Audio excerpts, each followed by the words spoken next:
A nanny walked into a mansion where 99 others had fled in terror. The Mafia boss's daughter hadn't spoken in 5 years. But when the little girl started drawing strange symbols on the walls, the nanny realized this child wasn't broken. She was screaming a secret that could destroy everyone around her. And now, they were both running out of time. The rain hammered against the windshield like bullets as the black sedan wound through the iron gates. Nora Clark pressed her forehead against the cool glass, watching the massive estate materialize through the downpour.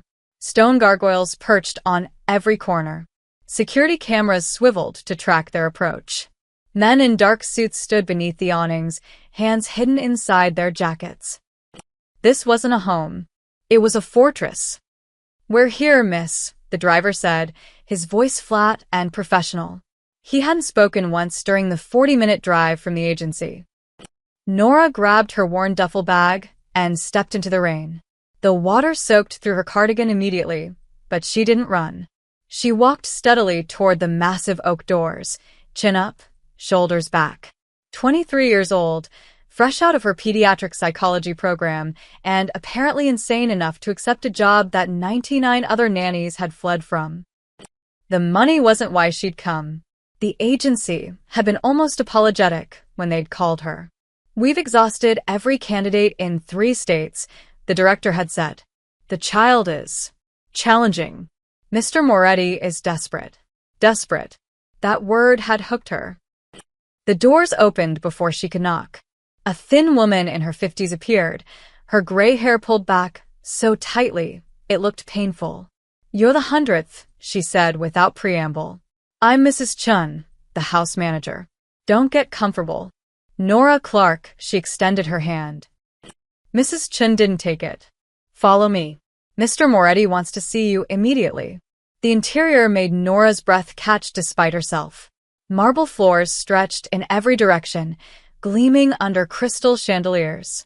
Paintings that belonged in museums hung on silk-papered walls. But something was off. The house felt cold. Empty, like a mausoleum dressed up as a palace. Their footsteps echoed as Mrs. Chin led her through a maze of hallways. "The child's name is Lena. She's 7 years old. She doesn't speak, doesn't play, barely eats. She has episodes, violent ones. The last nanny left with a concussion."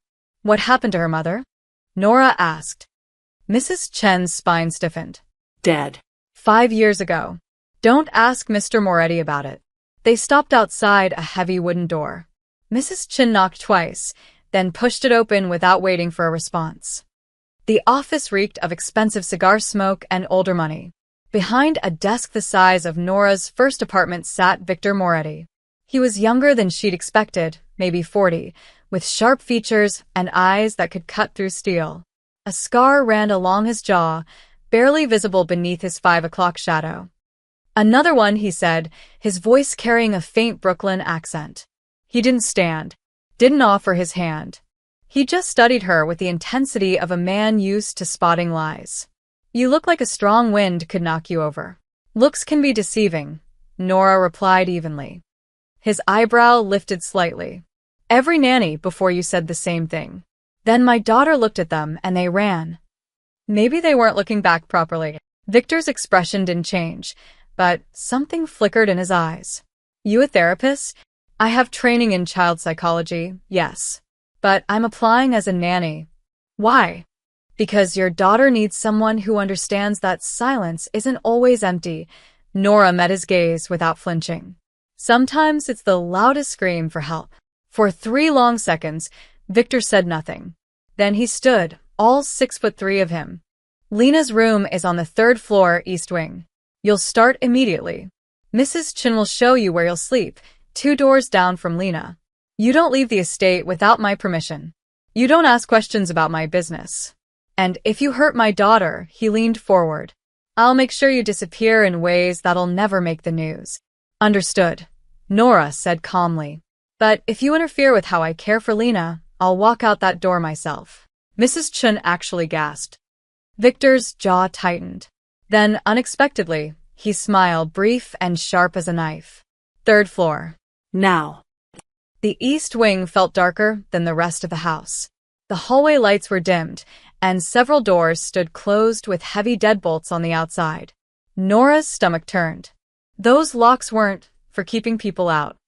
She barricades herself sometimes, Mrs. Chen explained, reading Nora's expression. The locks are for her own safety. They're prison bars, Nora corrected quietly. Mrs. Chen didn't argue. They stopped outside a white door covered in scratch marks. Someone had tried to paint over them, but the gouges went too deep. Mrs. Chen pulled out a key. Wait, Nora said. Let me knock first. She won't answer. Maybe not with words. Nora knocked gently. 3 soft taps. She waited, counting to 10 in her head, then knocked again. On the 3rd round, she heard it, a faint shuffling sound from inside. Lena? Nora called softly. My name is Nora. I'm not going to unlock this door until you're ready. I just want you to know I'm here. Silence. Then slowly something slid under the door. A piece of paper. Nora picked it up. Her heart seized. It was a crayon drawing, black and red scribbles that formed numbers and strange symbols. In the corner, barely visible, was a tiny figure with enormous eyes. Mrs. Chen peered over her shoulder. She does that. It's nonsense. She's been evaluated by 6 psychiatrists. It's not nonsense, Nora interrupted. She studied the symbols more carefully. They looked almost like coordinates or some kind of code. A crash erupted from inside the room. Mrs. Chen jumped back, fumbling for the key, but Nora raised her hand. Lena, she called through the door, keeping her voice steady. I'm not scared. Whatever you're trying to say, I want to understand. Can I come in? Another crash. Then another. But beneath the noise, Nora heard something else, a small, desperate sound. Not quite crying. More like the whimper of an animal caught in a trap. Mrs. Chen shoved the key into the lock and threw open the door. The room was destroyed. Torn books littered the floor. A chair lay overturned. And in the center of it all, surrounded by a fortress of pillows and blankets, crouched a tiny girl with tangled dark hair and eyes that looked far older than 7. In her hand was a red crayon. On the wall behind her, still wet and dripping, was another drawing, larger this time, more urgent. Numbers, symbols, and what looked like a crude map. Jesus Christ, Mrs. Chen breathed. Not again. Mr. Moretti is going to. Get me a cloth, Nora said quietly, never taking her eyes off Lena. And a set of colored pencils. The expensive kind. Miss Clark, you don't understand. Please, Nora said firmly. Now. Mrs. Chen hesitated, then hurried away. Nora took one slow step into the room. Lena tensed, crayon raised like a weapon. But she didn't throw it, didn't scream. She just watched Nora with those haunted, ancient eyes. I see you, Nora whispered. Whatever you're trying to tell everyone, I'm going to listen. I promise. For just a moment, the smallest moment, Lena's grip on the crayon loosened. And somewhere deep in the house, a door slammed shut. Nora woke to pale morning light filtering through unfamiliar curtains. For a disorienting moment, she forgot where she was. Then she remembered the Moretti estate, the scratched door, those haunting eyes watching her from behind a fortress of pillows. She'd spent 3 hours with Lena yesterday. 3 silent hours sitting on the floor, carefully cleaning the wall while the little girl observed from her corner. Nora hadn't tried to touch her, hadn't forced conversation. She'd simply hummed old folk songs her grandmother used to sing and worked steadily. By the time Mrs. Chen returned with the pencils, Lena had moved closer. Not much, maybe 2 feet, but it was something. Now, Nora pulled on jeans and a simple sweater, then quietly made her way to Lena's room. The door stood slightly ajar. She pushed it open carefully. Lena sat cross-legged in a pool of early sunlight, already awake. The colored pencils lay arranged before her in a perfect spectrum. She'd been drawing. Good morning, Nora said softly. Lena didn't look up, but her pencil paused for half a heartbeat. Recognition. Nora moved closer, keeping her steps slow and predictable. When she sat down, maintaining a respectful distance, she finally saw what Lena had created.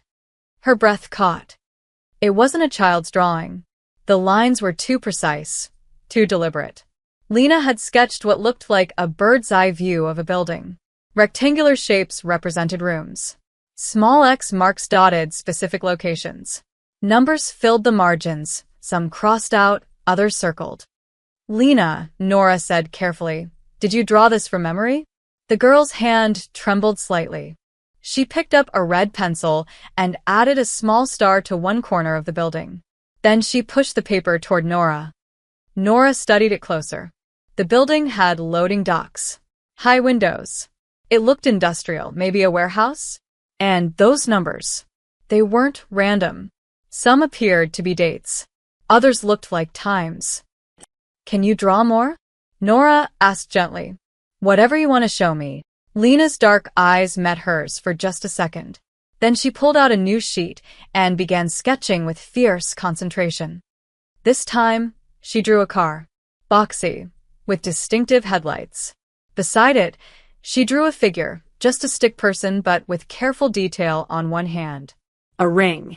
Lena drew it 3 times, making sure Nora noticed. Then she drew fire. Orange and red flames consumed the bottom half of the page. Lena's hand moved faster, more frantic. She pressed so hard the pencil tip snapped. It's okay, Nora murmured. You're safe. You're here with me. But Lena wasn't hearing her anymore. She grabbed a black pencil and scribbled violently over the flames. Her breathing came in short, sharp gasps. Nora recognized the signs of a panic attack. She began counting aloud, slowly and steadily. 1, 2, 3. Breathe with me, Lena. 4, 5. 6-inch. Gradually, the frantic scribbling slowed. Lena's shoulders dropped. She set down the pencil and pulled her knees to her chest, making herself impossibly small. You witnessed something terrible, Nora said quietly. Didn't you? Lena closed her eyes. A sharp knock made them both jump. Victor Moretti stood in the doorway, filling the frame. He wore a crisp black suit despite the early hour, looking like he'd already conducted a day's worth of business. Mrs. Chin said you were still here. His eyes swept the room, landing on the drawings. His expression hardened. She's making those again. They're not just drawings, Nora said, standing. She picked up the warehouse sketch. Mr. Moretti, does this building look familiar to you? He took the paper, his jaw tightening. For several long seconds, he said nothing. When he finally spoke, his voice had gone cold and flat. Where did she see this? I think she's remembering it. From before. That's impossible, but Victor's hand had started to shake, just slightly. He looked at his daughter, who'd gone completely still. This warehouse. It's on the South Docks. This is where. He stopped abruptly. Where what? Nora pressed. Victor's eyes snapped to her. Where my wife died. 5 years ago. There was an explosion during what was supposed to be a routine meeting. Lena was home with a nanny that night. She was nowhere near the docks. Are you absolutely certain? The nanny confirmed it. Lena was in bed by 8. My wife died at midnight. Nora picked up the second drawing, the one with the car and the ring. What about this? Does the ring mean anything? Victor went pale. Actually pale. He took the drawing with both hands now, staring at it like it might bite him. Mr. Moretti? This ring, his voice came out hoarse. It's custom-made. Only 4 people in my organization have one. It marks the inner circle, the people I trust with my life. And the car. A 1987 Cadillac Brougham. Black. My wife was supposed to meet someone driving that car the night she died. He looked at Lena with something close to horror. We never found the driver. The explosion destroyed everything. Nora felt ice slide down her spine. If Lena was home that night, how could she know these details? Victor crouched down in front of his daughter. Lena. Baby, look at Daddy. His voice cracked on the last word. Were you there? Did you see what happened to Mommy? Lena's eyes opened. She stared at her father with an expression far too knowing for a 7-year-old. Then slowly she nodded. The warehouse wasn't random. The ring wasn't coincidence. Lena had witnessed her mother's murder, and she knew exactly who was responsible. Victor canceled all his meetings that day. Nora heard him on the phone in his office, his voice sharp and commanding as he rearranged his world to stay close to Lena. It was the first crack she'd seen in his armor, the first glimpse of the father beneath the mob boss. By evening, he'd made a decision that shocked the entire household. "We're having dinner together," he announced, appearing in Lena's doorway. "All 3 of us." In the main dining room. Mrs. Chun looked horrified. "Sir, Lena hasn't eaten in the dining room since." "I know," when Victor cut her off. His eyes found his daughter, who'd retreated to her pillow fortress the moment he'd entered. "But things are different now. We have Nora." Nora felt the weight of that statement. She wasn't sure if it was trust or desperation, but either way, she was now part of something much bigger than a nanny position. "Lena," Nora said gently, "would you like to have dinner with your dad and me? You don't have to talk. You don't have to do anything except sit with us. We'll be right there with you." Lena's fingers twisted in the edge of her blanket. For a long moment, she didn't move. Then, so slowly it was almost imperceptible, she nodded. The dining room was obscenely formal. A mahogany table stretched nearly 20 feet, set with china that probably cost more than Nora's college tuition. Crystal glasses caught the light from an overhead chandelier. It felt more like a stage set than a place where people actually ate. Victor sat at the head of the table, looking uncomfortable in his own home. A servant appeared with the first course, some kind of soup that smelled of herbs and cream. Lena stood frozen in the doorway, holding Nora's hand so tightly it hurt. "Hey," Nora whispered, crouching down. "See that chair right next to your dad? That's yours. And I'll be right beside you. We're a team, remember?" Lena's grip loosened slightly. She took one tentative step forward, then another. But when she reached her designated chair, 4 seats away from Nora's, she stopped completely. Victor started to speak, but Nora held up a hand. She walked to Lena's chair, pulled it out, and moved it directly beside her own seat. Then she looked at Victor, silently asking permission to rearrange his formal dinner. Something shifted in his expression. He nodded. Lena sat down quickly, pressing herself against Nora's side. Her eyes darted around the room, cataloging exits and shadows. Always watchful, always waiting for danger. The servant placed soup in front of them. Victor picked up his spoon, but Lena didn't move. She just stared at her bowl like it might explode. "You don't have to eat if you don't want to," Nora said quietly. "But I'm going to try this soup because it smells amazing. Will you keep me company?" She took a small spoonful, made an exaggerated face of delight, and saw the tiniest twitch at the corner of Lena's mouth. Not quite a smile, but close. Victor watched them with an expression Nora couldn't quite read. Longing, maybe. Or regret. "The drawings," he said finally, setting down his spoon. "I had my people check the warehouse. There's been activity there, recent activity. Someone's using it without my authorization." "Is that unusual?" Nora asked. "In my business? It's a death sentence." His jaw tightened. "Every property, every operation, every dollar is accounted for. If someone's running something behind my back..." A sharp crack split the air. Lena dove under the table, so fast she was a blur. Victor was on his feet in an instant, hand moving toward his jacket. Another crack. Then another. "Firecrackers," Victor said, his shoulders dropping slightly. "Some kids in the neighborhood. They've been setting them off all week." But Lena was shaking violently beneath the table, her breath coming in panicked wheezes. Nora slid off her chair and crawled under with her. "It's okay," she murmured, pulling Lena close. "It's not real. You're safe. Listen to my heartbeat. Feel how steady it is? You're safe." She could feel Victor standing above them, utterly helpless. This powerful man who could command armies with a word, who made politicians and police chiefs bend to his will, he had no idea how to comfort his own daughter. "Talk to her," Nora said, looking up at him. Tell her something good. A memory. Anything. Victor crouched down, his expensive suit wrinkling against the floor. Lena, baby, remember when you were 4? You found that stray cat in the garden. Your mother said no pets, absolutely not, but you snuck it food every day for a month. His voice grew softer. You named it Mr. Whiskers. You taught it to sit. Your mother pretended she didn't know, but I'd catch her petting it when she thought no one was watching. Lena's breathing began to slow. She didn't emerge from under the table, but she'd stopped shaking. What happened to Mr. Whiskers? Nora asked gently. Victor's face clouded. He disappeared the week after Maria died. Just. Gone one morning. Nora saw it then, the pattern. Everything Lena loved had been taken from her. Her mother. Her voice. Her cat. Her sense of safety. She'd been drowning in loss for 5 years, and everyone had been too busy seeing her as broken to realize she was trying to tell them something. Mr. Moretti, Nora said carefully, I think Lena saw more than just who killed her mother.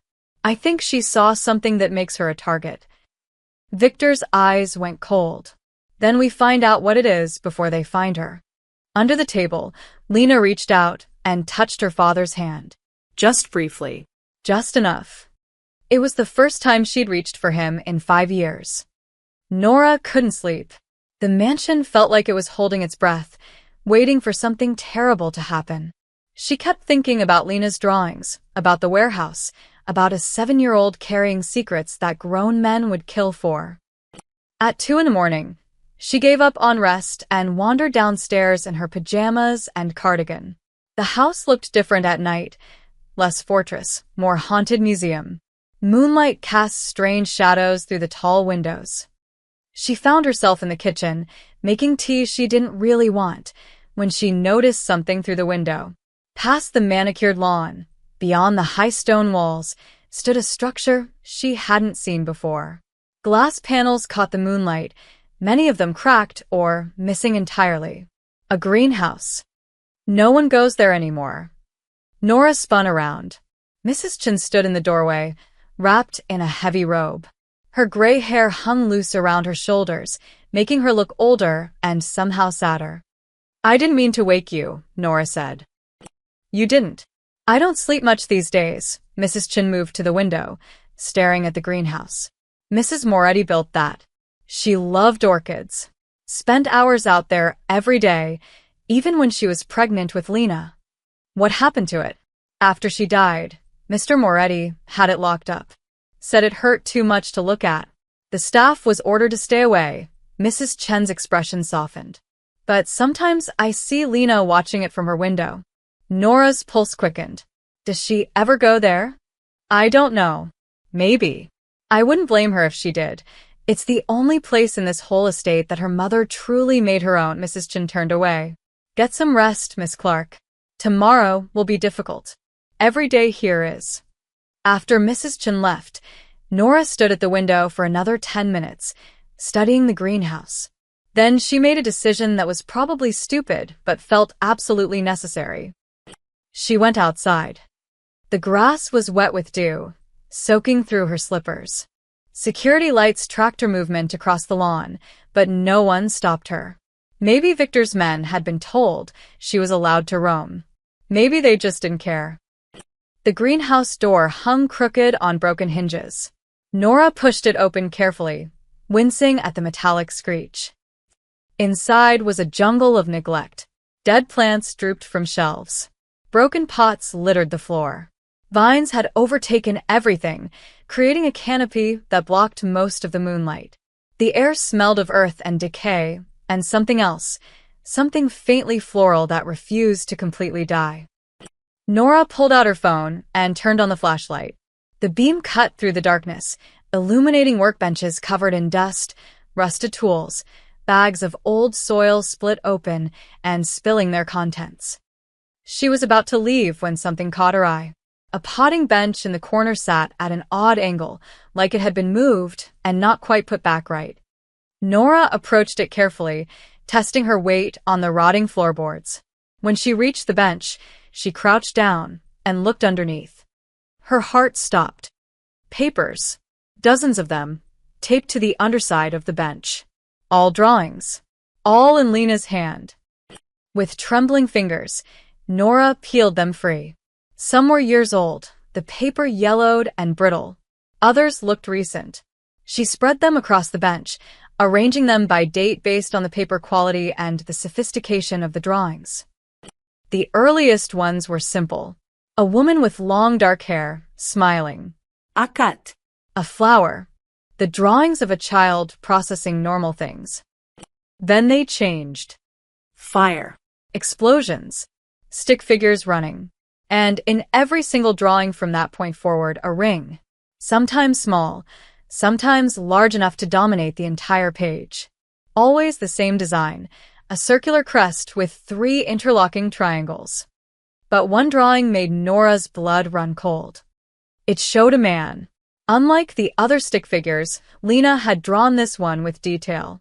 Broad shoulders, short hair, and on his hand, rendered with painstaking care, was the ring. But above the figure, Lena had drawn something else, a symbol that looked like a crown. This wasn't just any member of Victor's inner circle. This was someone with authority, someone with power. Nora photographed every drawing with her phone, her hands shaking so badly she had to take some pictures twice.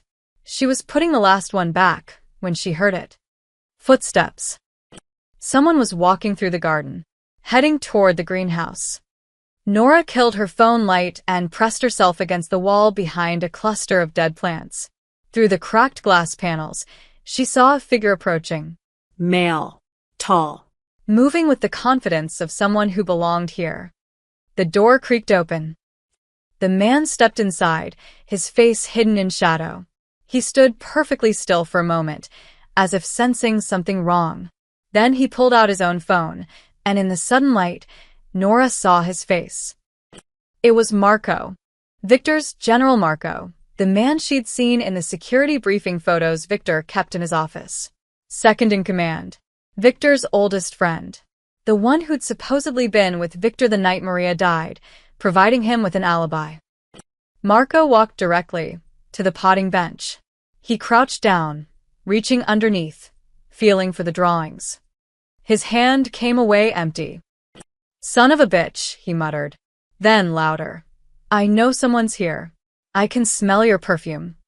Nora didn't wear perfume, but she'd used lavender soap before bed. Marco turned slowly, scanning the greenhouse. His hand moved to his jacket, to where she knew he kept his gun. "Come out," he said softly, "or I'll burn this whole place down to find you." Nora's phone was still in her hand.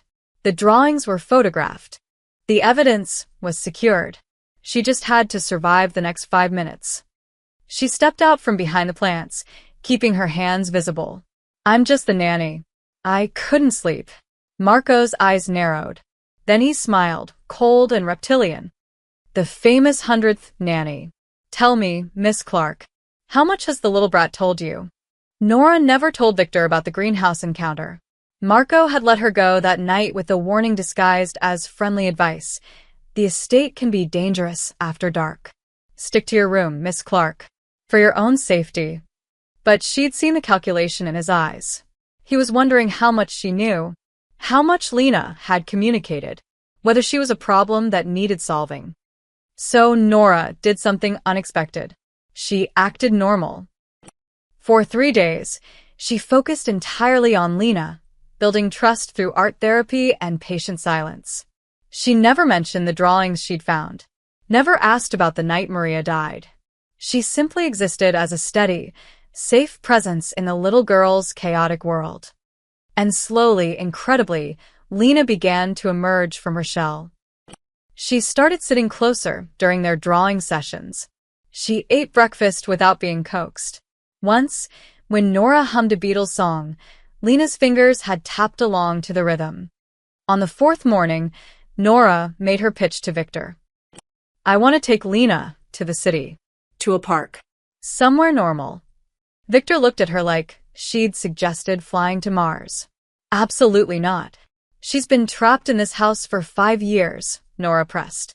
"She needs to remember what normal life looks like.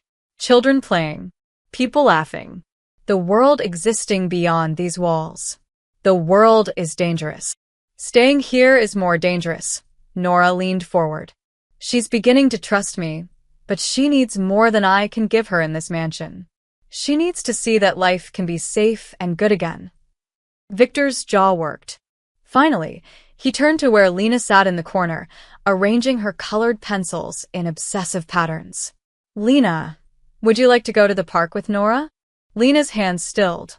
She looked up at her father, then at Nora. After a long moment, she nodded. Fine, Victor said. But you take 2 security guards. Non negotiable. Riverside Park sprawled along the Hudson River, dotted with families enjoying the unseasonably warm November afternoon. Children shrieked on playground equipment while joggers passed in steady streams. The normalcy of it all felt almost jarring after days in the Moretti fortress. The security guards, Tony and Davis, followed at a discreet distance, trying and failing to blend in with their suits and constant surveillance sweeps. Lena clung to Nora's hand, her eyes wide and overwhelmed. A balloon vendor called out nearby, and she flinched. It's okay, Nora said gently. We can leave whenever you want. You're in control here. They found a bench overlooking the playground.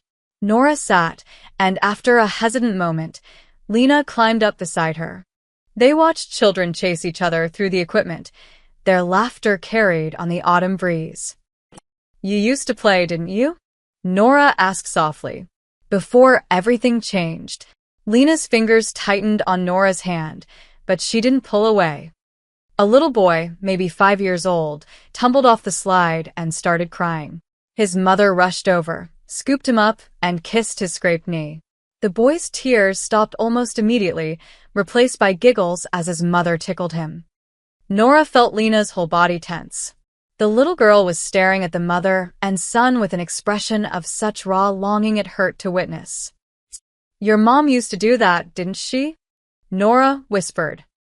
Lena nodded, just barely. She loved you very much. This time, Lena's eyes filled with tears. She didn't make a sound. She'd learned long ago that crying brought no comfort, but the tears fell anyway, silent and devastating. Nora pulled her close. It's okay to miss her. It's okay to be sad. And it's okay to be angry that she was taken from you. They sat like that for several minutes, Lena crying soundlessly against Nora's shoulder while the park hummed with life around them. Then Lena suddenly pulled back. She was staring at something across the park, her entire body gone rigid. What is it? Nora followed her gaze. A street musician had set up near the fountain, a man with a guitar playing old jazz standards. His guitar case lay open for donations, and beside it sat his jacket, folded neatly. On the jacket's collar was a pin. Even from this distance, Nora could see it clearly in the afternoon sun. 3 interlocking triangles. The same symbol from the ring in Lena's drawings. Lena, Nora said carefully, do you recognize that symbol? Lena nodded urgently.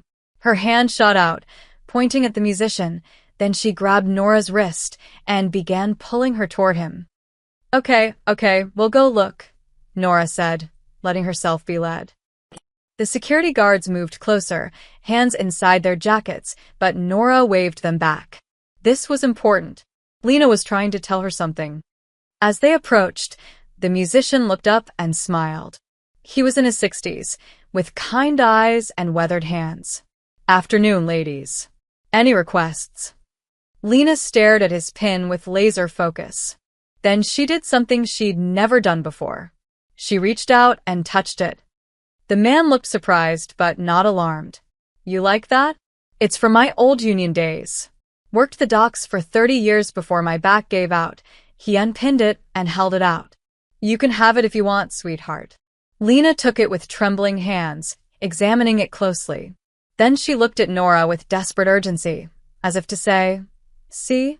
See? This means something. The docks, Nora said slowly. Which docks did you work? South docks, mostly. Pier 47. Rough place, but the money was good. He strummed his guitar absently. Why do you ask? Just curious, Nora said, her mind racing. Thank you for the pin. As they walked away, Lena held the pin like it was precious treasure. She kept touching it, then pointing toward the river, then back at the pin. Tony appeared at Nora's elbow. Everything okay, Miss Clark? Fine. Actually, not fine. I need to talk to Mr. Moretti. Right now. Because suddenly, pieces were clicking together. The warehouse on the South Docks. The ring with the Union symbol. Marco appearing at the greenhouse in the middle of the night. Victor's inner circle wasn't just Mafia. They had legitimate covers, Union positions that gave them access to the shipping operations. Control over what came in and out of the city. And Maria Moretti had discovered something she shouldn't have. Victor was in a meeting when they returned. Nora could hear raised voices through his office door, angry Italian mixed with sharp English threats. The kind of conversation that made Tony and Davis exchange nervous glances. I need to see him, Nora insisted. Now. He's with the generals, Tony said. No interruptions. Then interrupt him. Nora held up the Union pin. Tell him it's about this symbol. He'll want to know. Tony hesitated, then knocked hard on the door. The voices inside went silent. A moment later, Victor appeared, his tie loosened, and his expression thunderous. This better be. He stopped when he saw Lena clutching Nora's hand, still holding the pin. His face transformed. Where did you get that? A street musician. He said it's from the Dock Workers Union. Pier 47-inch Nora met his eyes. The same pier where your warehouse is located. Victor's hand shot out, taking the pin. He examined it under the hallway light, his jaw tightening with each passing second. Behind him, 3 men emerged from the office. Nora recognized Marco immediately. He gave her a smile that didn't reach his eyes. The other 2 were strangers, both built like bulls in expensive suits. Everyone out, Victor said quietly. Now. The generals filed past, Marco pausing just long enough to look at Lena. The little girl pressed herself behind Nora's legs, trembling. Interesting, Marco murmured. The child's making progress. Move, Victor growled. When they were alone, Victor crouched in front of his daughter. Lena, baby, why did you want this pin? What does it mean to you? Lena's eyes darted to Nora, seeking permission. Nora nodded encouragingly. The little girl reached into her pocket and pulled out a folded piece of paper, one of her drawings. She'd made it at the park while Nora wasn't watching. It showed the pin, but larger, more detailed. And beneath it, she'd drawn numbers. Lots of them. The same numbers from her earlier drawings, but now arranged differently. Jesus Christ, Victor Vespered. He stood abruptly, carrying the drawing to his desk. Nora, bring Lena. Lock the door behind you. Inside his office, Victor spread the drawing across his desk beside several ledgers. His hands moved quickly, flipping pages, comparing numbers. The color drained from his face. What is it? Nora asked. These numbers. They're from an encrypted ledger system we use for high-level operations. Only 4 people have access to the complete code. He pointed at the sequences Lena had drawn. These are shipping manifests. Dates, times, cargo weights. Everything hidden in plain sight. I don't understand. Victor's voice went flat. Someone in my inner circle has been running unauthorized shipments through Pier 47. The warehouse Lena drew, it's not just storage. It's a processing center. He looked at his daughter with something close to horror. You were there that night, weren't you? You saw what Mommy found. Lena nodded, tears streaming down her cheeks. Why didn't you tell me? His voice cracked. Baby, why didn't you? He stopped, the realization hitting him. You couldn't, because you knew whoever killed Mommy was still here, still close to us. Nora's heart hammered. Mr. Moretti, if Lena witnessed the murder, then the killer knows she's a threat. That's why she stopped speaking. It was survival. For 5 years, she's been carrying this. Victor's hands shook as he pulled his daughter into his arms. For 5 years, she's been trying to tell me, and I was too blind to see it. Lena buried her face in her father's chest, her small body racked with silent sobs. Nora gave them a moment, then asked the question that had to be asked. Who has access to these codes? Victor's voice turned to ice. Myself. My accountant, Vincent. My operations manager, Sal. He paused. And Marco. My second in command. The man who was with you the night Maria died. He gave me an alibi. I gave him 1 inch. Victor's expression darkened. We were supposedly at a restaurant across town when the warehouse exploded. But now I'm wondering, how convenient that we were each other's only witnesses. A knock at the door made them all jump. Mrs. Chen's voice came through, strained and urgent. Mr. Moretti, Marco needs to speak with you. He says it's about security protocols. Tell him I'm busy, Victor called back. He's insisting, sir. He says there's been a breach. Victor and Nora exchanged looks. What kind of breach? Victor asked. The greenhouse, sir. Someone accessed it last night. The security footage was tampered with. Nora's blood went cold. She'd forgotten about cameras. Marco must have reviewed the footage, seen her there, and now he was making his move. Victor stood slowly, his hand moving to the desk drawer where Nora knew he kept a gun. Nora, take Lena to her room. Lock the door. Don't open it for anyone except me. Understand? Victor. Now, his voice left no room for argument. Nora gathered Lena, who clung to her desperately. As they left the office, Nora glanced back to see Victor standing behind his desk, the drawing clutched in his hand, looking like a man watching his world crumble. In the hallway, Marco waited with his bull-sized companions. His smile was sharper now, more predatory.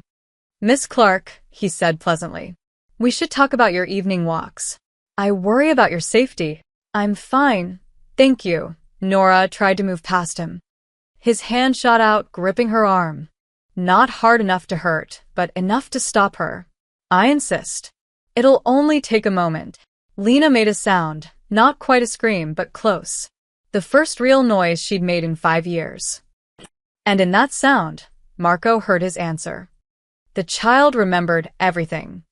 Nora wrenched her arm free from Marco's grip. Mr. Moretti is expecting us upstairs. Victor can wait. Marco's smile never wavered, but his eyes had gone dead. The child looks upset. Perhaps I should help calm her. He reached toward Lena. The little girl's reaction was instantaneous and primal. She screamed, an actual, piercing scream that shattered 5 years of silence. Her fingernails raked across the back of Nora's hand as she scrambled to climb up her body, trying to get as far from Marco as possible. Doors burst open. Victor appeared with his gun drawn. Get away from them. Marco raised his hands, his expression shifting to concern so perfectly it would have fooled anyone who hadn't seen his eyes moments before. Victor, the child just had an episode. I was only trying to help. Helping involves touching my daughter after she screams? Victor's gun didn't waver. Back up. Now. The 2 bulls flanking Marco tensed, hands moving inside their jackets. The hallway became a powder keg waiting for a spark. This is a misunderstanding, Marco said smoothly. You're upset about the warehouse situation. We all are. But turning on your own people. My people don't run unauthorized operations behind my back. Victor's voice could have cut glass. My people don't make my daughter scream in terror. She's traumatized. She screams at shadows. She hasn't made a sound in 5 years, Nora interjected, her voice shaking but firm. Until now. Until you touched me. Something flickered across Marco's face, just for a second, before the mask returned. Get some rest, Victor. We'll discuss this tomorrow, when you're thinking clearly. He turned and walked away, his men following. But the threat hung in the air like smoke. Victor waited until they'd rounded the corner, then grabbed Nora's elbow. 3rd floor. Now. I'm calling in my external security team.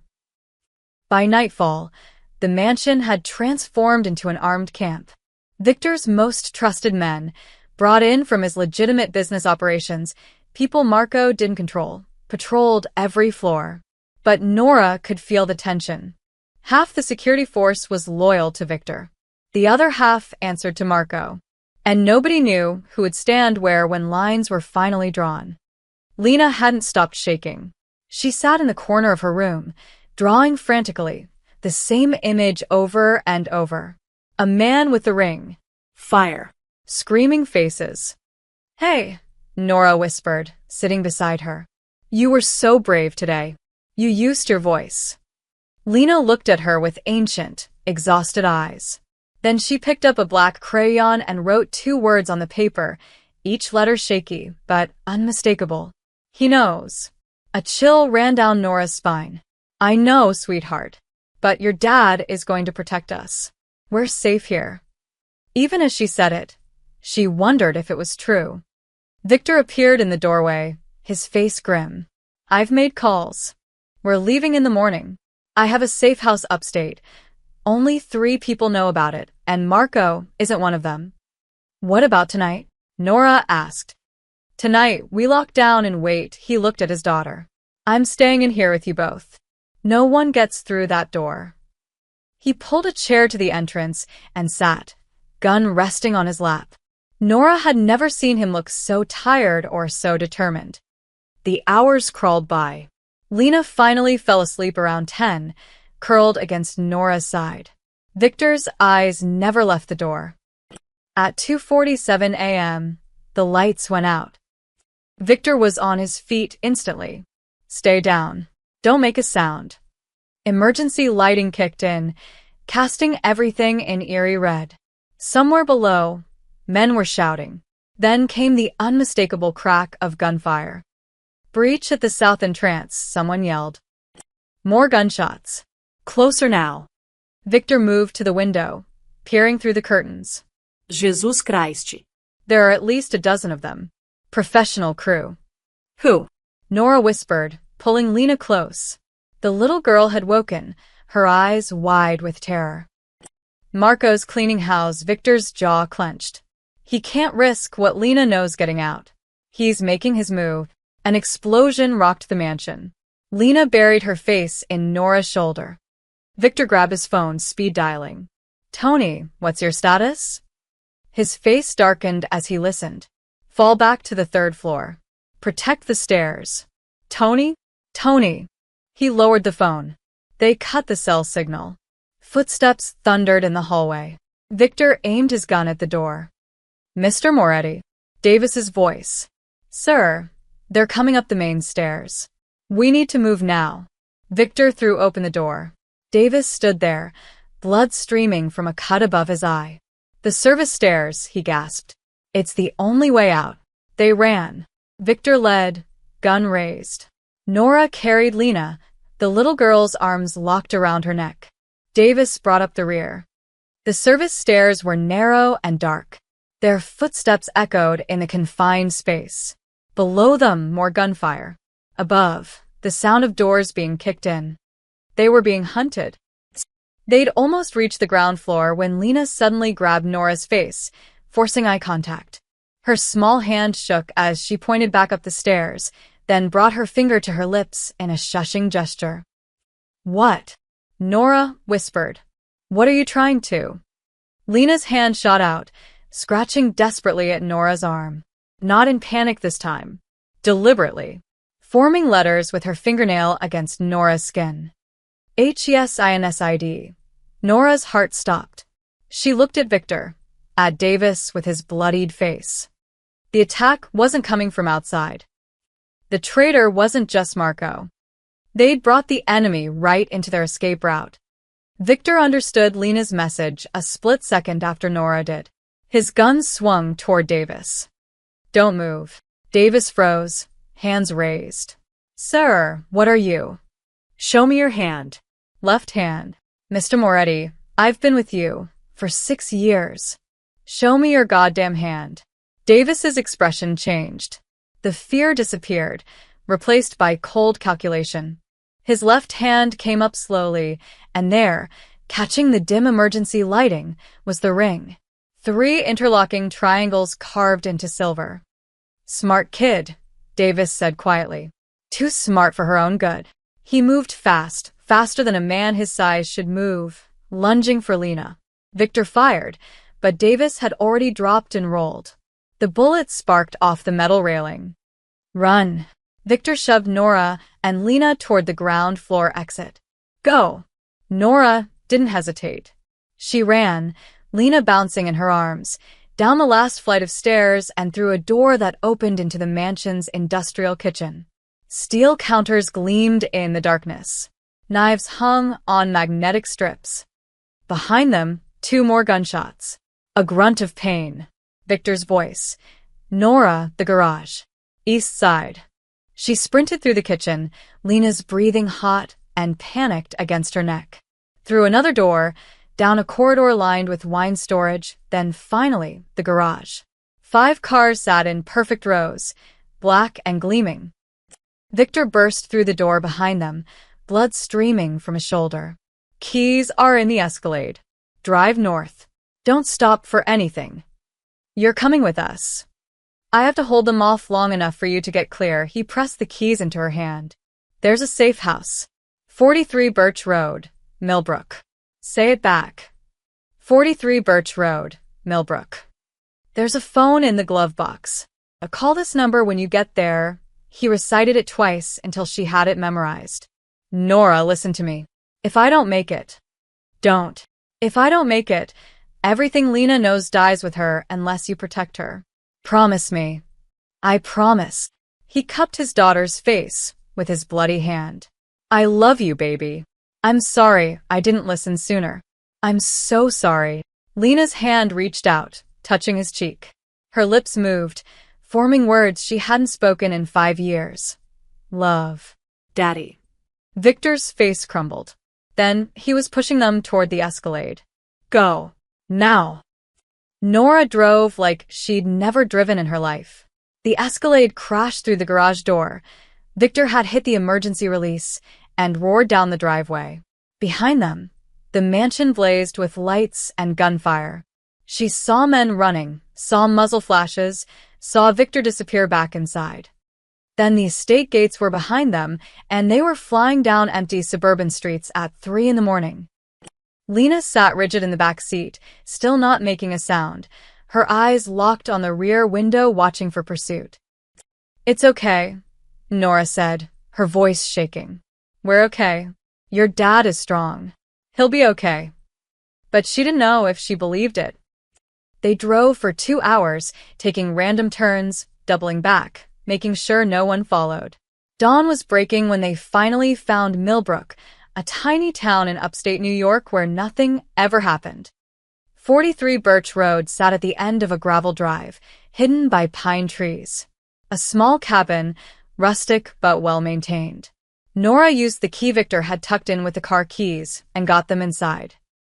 The cabin was simple. 2 bedrooms, a kitchen, a living room with a stone fireplace. But it was clean, stocked with canned food and bottled water. A safe house in the truest sense. Nora found the phone in the glove box and dialed the number Victor had given her. It rang 6 times. She was about to hang up when someone answered. Yeah, a rough voice, cautious. Victor told me to call this number. A pause. Who is this? My name is Nora Clark. I'm with his daughter. We're at the Millbrook location. Is Victor with you? No. There was an attack. He stayed behind. Another pause, longer this time. Stay put. Don't contact anyone. I'll have news within 6 hours. The line went dead. Nora found Lena standing at the window, staring out at the woods. The little girl looked impossibly small and impossibly old at the same time. Come here, Nora said softly. Let's get you cleaned up. In the bathroom, she helped Lena wash her face and hands. The girl moved mechanically, still in shock. But when Nora found a box of colored pencils in one of the bedrooms, Victor had thought of everything. Lena's eyes focused. Do you want to draw? Nora asked. Lena nodded. They sat at the kitchen table, and for the first time in days, Lena drew without fear. Her hand moved steadily across the paper, creating images that finally made sense. She drew the warehouse. Then she drew 4 men, 4 stick figures, each with a ring. She labeled them with initials. M, D, S, V. Marco. Davis. Sal. Vincent. All 4 members of Victor's inner circle. They were all involved. Nora whispered. All of them. Lena nodded. Then she drew something new, a woman. Beautiful, with long dark hair. Maria. And in Maria's hand, she drew papers. Documents. Your mother found proof, Nora said. That's why they killed her. She discovered all 4 of them were betraying your father. Lena's hand trembled as she drew one more figure. A man standing alone, separate from the others. She drew him larger, stronger. Victor. Then she drew a question mark over his head. She was asking if her father was still alive. Nora pulled the little girl close. I don't know, sweetheart, but he fought for us. He gave us time to get away. That's what matters. Lena buried her face in Nora's shoulder and, for the second time in 5 years, she cried with sound. Loud, heartbroken sobs that shook her entire body. And Nora held her, letting her finally grieve. 3 days passed in the cabin.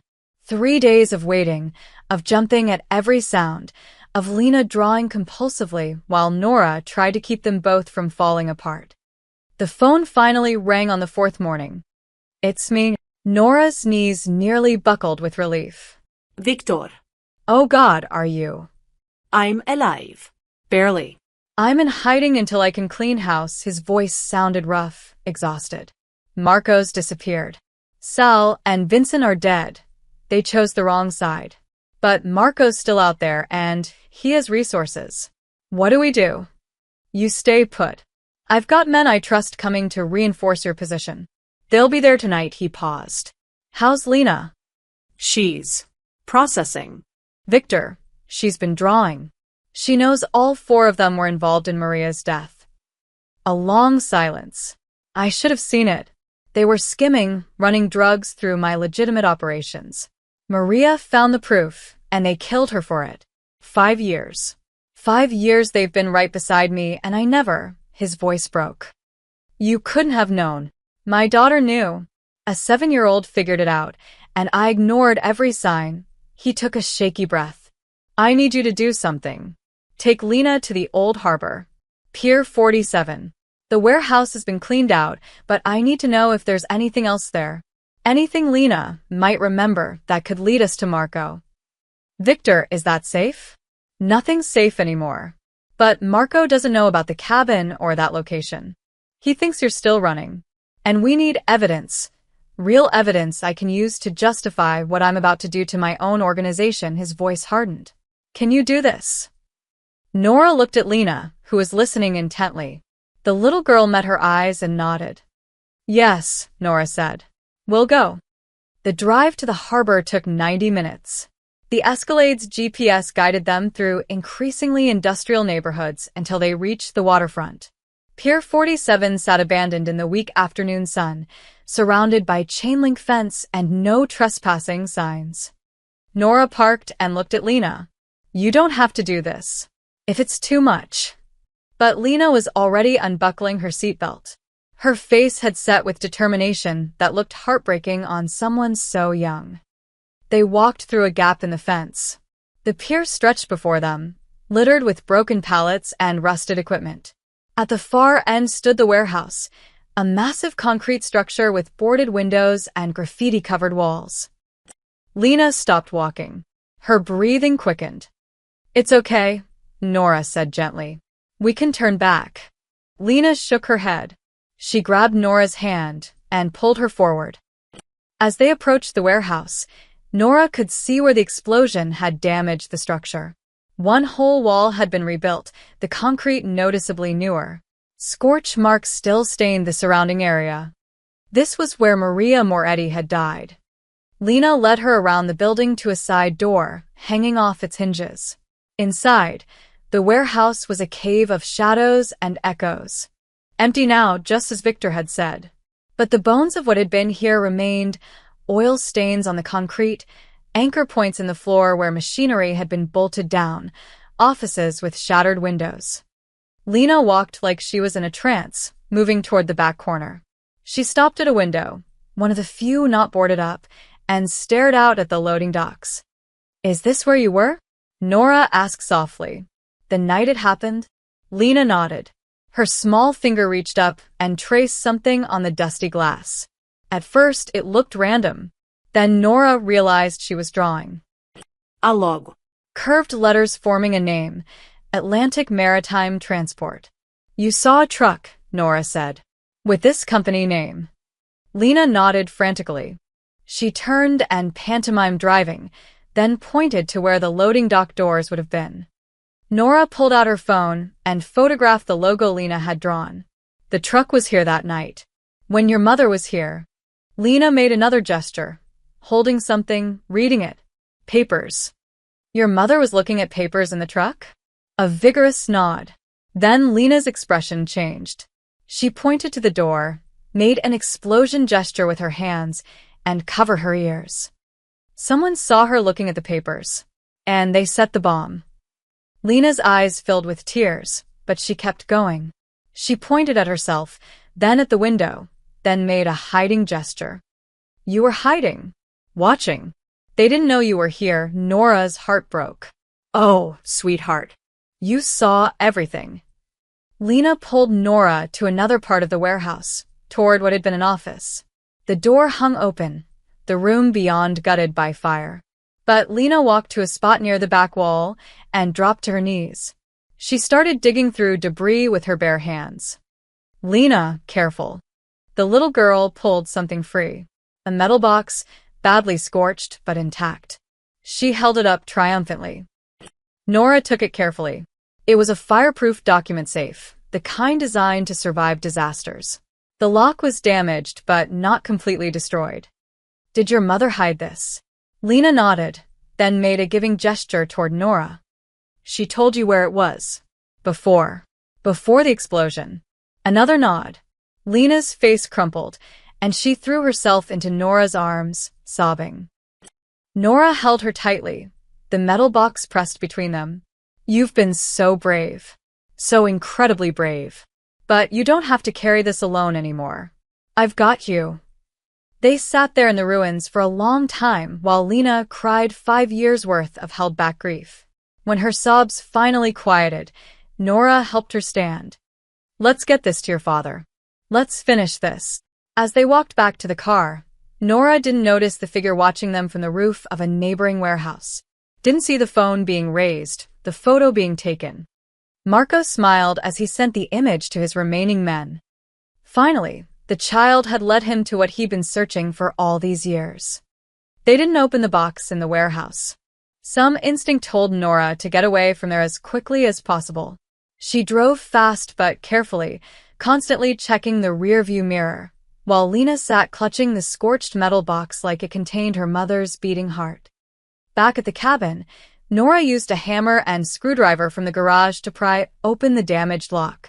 Her hands shook as she worked. This box had survived an explosion meant to destroy everything. Whatever was inside, people had killed for it. The lock finally gave way with a metallic screech. Inside were documents. Dozens of them, sealed in plastic bags that had protected them from smoke and water damage. Shipping manifests. Bank statements. Ledgers filled with numbers that meant nothing to Nora but would mean everything to Victor. And photographs. Surveillance photos showing Marco, Davis, Sal, and Vincent meeting with men Nora didn't recognize. Loading trucks. Exchanging briefcases. The dates on the photos went back 6 years. Your mother was investigating them, Nora whispered. She knew. Lena nodded, tears streaming down her face. At the bottom of the box was a letter. The handwriting was elegant, rushed in places, desperate in others. Victor, if you're reading this, I'm already gone. I'm so sorry. I should have come to you sooner, but I needed proof, absolute proof, before I accused your closest friends of betrayal. Marco, Sal, Vincent, and Davis have been running a drug operation through your shipping business for at least 5 years. They've been using your legitimate companies as cover, skimming millions while putting everything you've built at risk. I have the evidence. Bank accounts in the Caymans. Shipping records that don't match your books. Payments to corrupt officials. Marco is the architect. The others are his soldiers. But Victor, there's more. I think Marco knows I'm getting close. He's been watching me. Following me. I'm going to hide this box where only Lena knows. If something happens to me, she can show you. Protect our daughter. Trust no one. I love you both forever, Maria. Nora's vision blurred with tears. She tried to protect you both.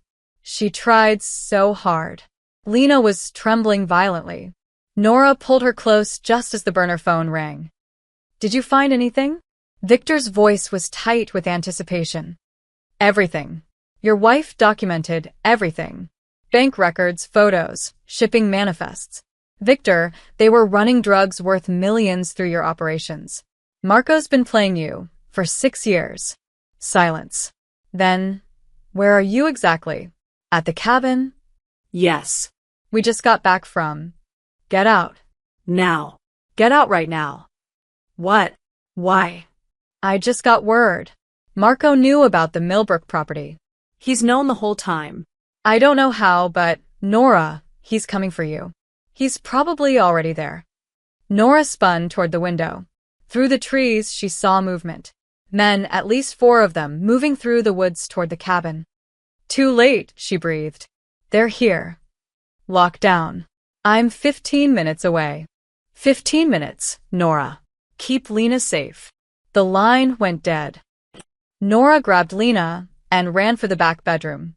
She could hear footsteps on the porch now, heavy boots testing the floorboards. She shoved Lena into the closet. Stay here. Don't make a sound. No matter what you hear. Lena's eyes were wide with terror, but she nodded. Nora closed the closet door just as the front door exploded inward. She grabbed the only weapon she could find, a heavy lamp, and pressed herself against the wall beside the bedroom door. Her heart hammered so hard, she thought it might burst. Footsteps in the living room. Multiple men, spreading through the cabin. Check every room, Marco's voice. Calm. Professional. They're here. I saw the car. Nora held her breath. A shadow appeared in the bedroom doorway. One of Marco's men, gun drawn. He swept the room, spotted Nora a second too late. She swung the lamp with everything she had. It connected with his temple with a sickening crunch. He went down hard. But the noise brought the others running. Marco appeared in the doorway, gun leveled at Nora's chest. Stupid girl. You should have just run away like the other 99. Stay away from her, Nora gasped, positioning herself between Marco and the closet. Her. Marco smiled coldly. Oh, you mean Lena. Sweet little Lena, who's been drawing pictures for 5 years, trying to tell Daddy what she saw. I knew she was there that night, you know. I searched for hours, but Maria had hidden her too well. Didn't matter. Everyone thought the kid was crazy, traumatized, unreliable. Until I came along. Until you came along, Marco's expression hardened. Where's the box, Miss Clark? I know you found it. Maria told Lena where it was. I heard her before I set the charges. So where is it? Gone. I already sent it to Victor. Liar, Marco raised his gun. Last chance. A voice came from the closet, small, shaky, but unmistakably clear. Don't hurt her. Marco's eyes widened. He lunged toward the closet. Nora tackled him. Her 120 pounds against his 200, but she didn't care. She clawed, kicked, bit, anything to buy time. Marco threw her off easily. She crashed into the dresser, pain exploding through her ribs. He reached for the closet door. Gunshots erupted from outside the cabin. Lots of them. Men shouting. More gunfire. Then Victor's voice, roaring like thunder. Marco. Marco froze, his hand on the closet door. He looked at Nora, at the door, calculating his options. He ran. Victor burst into the bedroom, gun raised, blood splattered across his face, some his, some not. He saw Nora on the floor, saw the closet door. Lena? The door opened slowly. Lena emerged, shaking but alive. She looked at her father. And she spoke. Papa. It was him. Victor's face transformed. 5 years of guilt, rage, and grief collapsed into a single moment of clarity. His daughter, his silent, traumatized daughter, had just spoken to him for the first time since her mother died. "Lena," he breathed, dropping to his knees. "Baby you." It was Marco. "Papa," her voice was hoarse and used, but every word rang clear. "I saw him. With Mommy." He told her. He told her to come with him. That you were hurt. That you needed her. Victor's hands shook as he reached for her. "You saw everything." She wouldn't go at first. She was crying. She said she knew what he was doing. She had papers. Lena's words came faster now, 5 years of testimony pouring out. "He smiled, Papa. He smiled and said you'd forgive him. That you always did." Then he took her to the warehouse. Nora had pulled herself up, ribs screaming, and watched the scene unfold. This was the moment Lena had been waiting for. The moment she could finally tell the truth and be believed. "I followed them," Lena continued, tears streaming down her face. "I hid in Mommy's car. I was scared. When we got to the warehouse, I stayed hidden. I watched through the window. Mommy was yelling at Marco. She showed him papers. Said she was going to tell you everything." Victor pulled her into his arms, but she kept talking, like if she stopped now, she'd never be able to start again. Marco grabbed her phone. He pushed her. Then the other men came, Davis, Sal, Vincent. They were angry. They said Mommy ruined everything. Marco said. He said you'd get over it. That you always got over things when it was him. A sound escaped Victor's throat, something between a sob and a growl. "They didn't see me. Mommy did, though. Right before." Lena's voice broke. "She saw me at the window. She mouthed run, but I couldn't move. Then Marco lit something and threw it. There was fire everywhere. So much fire. Mommy was screaming my name." "Jesus Christ," Victor whispered, rocking her. "Baby, I'm so sorry. I'm so sorry." I ran back to the car. I tried to open the doors, but they were locked. Davis came outside. He almost saw me, but the explosion was so loud and bright. He ran back. I hid under a truck until morning. Then I walked home.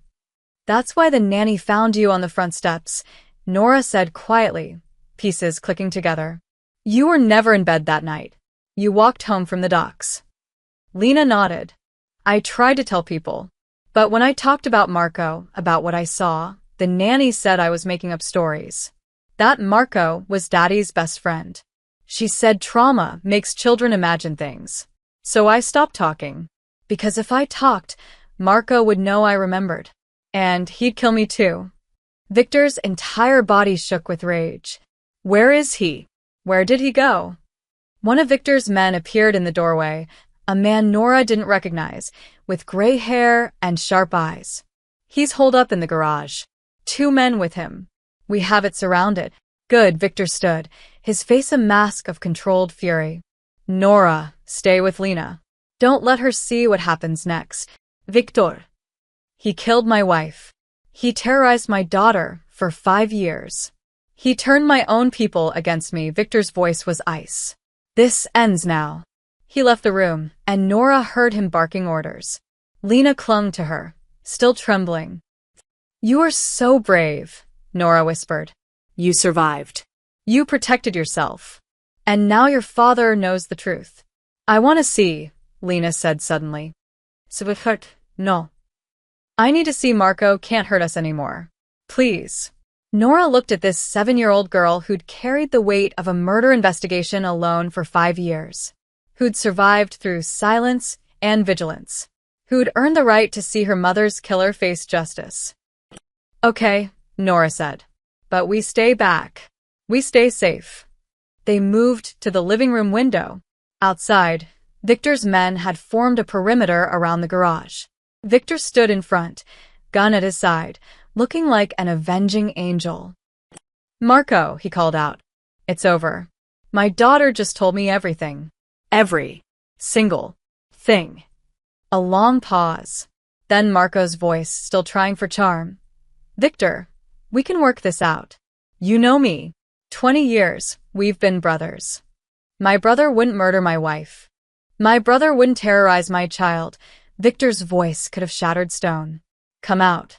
Face me like a man for once in your miserable life. You'll kill me, Yes. but I'll do it quick. Stay in there, and I'll burn that garage down with you in it. Your choice. Another pause. Then the garage door creaked open. Marco emerged, hands raised, gun dangling from one finger. His expensive suit was dirty, his face scratched from diving through the woods. But he still wore that ring, 3 interlocking triangles catching the afternoon light. I did what I had to do, Marco said. Maria was going to destroy everything we'd built. The drugs were making us rich, Victor. Richer than your legitimate business ever could. I was trying to protect our future. Our future. Victor's laugh was bitter. You were protecting your greed. And you're so noble? You think your hands are clean. Marco's mask finally cracked, showing the monster underneath. I've been cleaning up your messes for 20 years. I've killed for you, bled for you, lied for you. And when I finally build something for myself, your wife decides to play detective? She was your friend. She trusted you. She was in my way. Marco's facade shattered completely, just like her brat daughter would have been if she'd ever opened her mouth. I should have found her that night. Should have finished. He didn't get to finish. Victor moved like lightning. One shot, perfectly placed. Marco dropped to his knees, then fell forward, the ring on his finger scraping against gravel. In the cabin window, Lena watched without flinching. It's done, Mommy, she whispered. It's finally done. 6 months later, Nora sat on the porch of the Moretti estate, watching Lena play in the garden. The little girl, not so little anymore, growing taller every day, was planting flowers where the abandoned greenhouse once stood. Victor had torn down the old structure and built something new in its place, a memorial garden for Maria, filled with the orchids she'd loved. The estate felt different now. The security was still present, but the oppressive weight was gone. Windows stayed open. Staff smiled. The fortress had become, slowly and improbably, a home. She asked me about preschool today, Victor said, stepping onto the porch with 2 glasses of lemonade.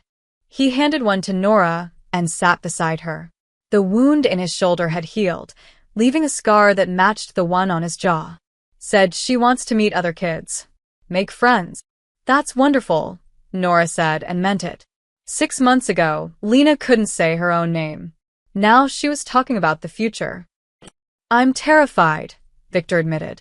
What if someone hurts her? What if she has nightmares again? What if? Victor, Nora put her hand on his arm. She'll always have hard days. Trauma doesn't just disappear. But she's stronger than you think. Stronger than any of us gave her credit for.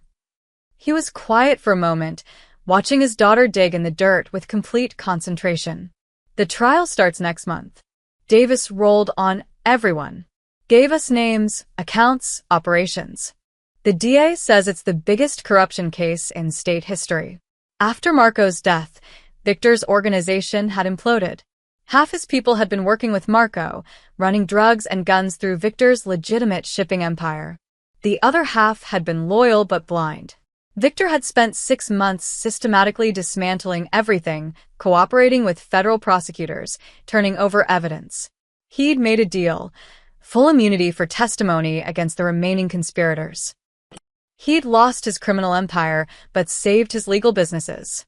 More importantly, he'd saved his soul. And after the trial? Nora asked. After? Victor shook his head. I don't know. I've spent 20 years being someone I'm not sure I want to be anymore. Maybe I just try being a father. A good one this time. You're already being a good father. Because you showed me how. He looked at her, his expression serious. I never thanked you properly. You saved her, Nora. When 99 people ran away, you stayed. You listened when no one else would. I didn't do it alone. Lena saved herself. She survived. She remembered. She found ways to communicate. I just paid attention. That's more than anyone else did. He paused. You know you don't have to stay. The nanny contract ended months ago. You've done everything I could have asked for and more. Nora's chest tightened. She'd thought about leaving. had thought about it every day for the past month. Going back to her regular life, finding a normal job, putting this whole surreal experience behind her. But every time she imagined it, she thought about Lena asking her to read one more story, to help with one more drawing, to stay for one more breakfast. I know I don't have to stay, Nora said carefully. But what if I want to? Victor's eyebrows rose. You want to stay? Here? After everything? Lena still needs support. She's making incredible progress, but recovery isn't linear. And honestly, Nora smiled. I've gotten attached. To both of you. Something shifted in Victor's expression. The position has changed. You wouldn't be a nanny anymore. More like family. Family, Nora repeated, testing the word. I like that. In the garden, Lena looked up and waved. Nora. Papa. Come see. They walked over together. Lena had planted a small white orchid in the center of the garden bed, surrounding it with colorful wildflowers. That's for Mommy, Lena explained, pointing to the orchid. Dr. Sarah says it's good to honor people we've lost, to remember them in happy ways, not just sad ones. Dr. Sarah was the trauma therapist Nora had found, a woman who specialized in children who'd witnessed violence. Lena saw her twice a week, sometimes more, when the nightmares were bad. It's perfect, Victor said, his voice thick. Your mom would love it. I know. Lena stood and brushed dirt from her hands. She told me in a dream last night. She said she's proud of me for being brave. And she said Lena looked at Nora shyly. She said she's happy I found someone else who listens. Nora's eyes filled with tears. Your mom sounds pretty smart. She was. Lena grabbed both their hands. Come on, I want to plant more before dinner. Mrs. Chun is making spaghetti. She pulled them deeper into the garden, chattering about which flowers should go where, her voice bright and clear and utterly, wonderfully normal. As the sun set over the estate, painting everything gold and orange, Nora realized something. She'd come here thinking she could save a broken child. Instead, that child had saved her, had reminded her why she'd wanted to work with children in the first place, had shown her that the most damaged people often carried the most strength. Victor caught her eye over Lena's head and smiled, a real smile, the first she'd ever seen from him that reached his eyes. Maybe broken things could be put back together after all. Not the same as before. Different. Scarred. But whole in new and unexpected ways. And as Lena laughed at a butterfly landing on her hand, Nora thought, yes, this is exactly where I'm supposed to be. The Moretti mansion wasn't a fortress anymore. It was home. The end.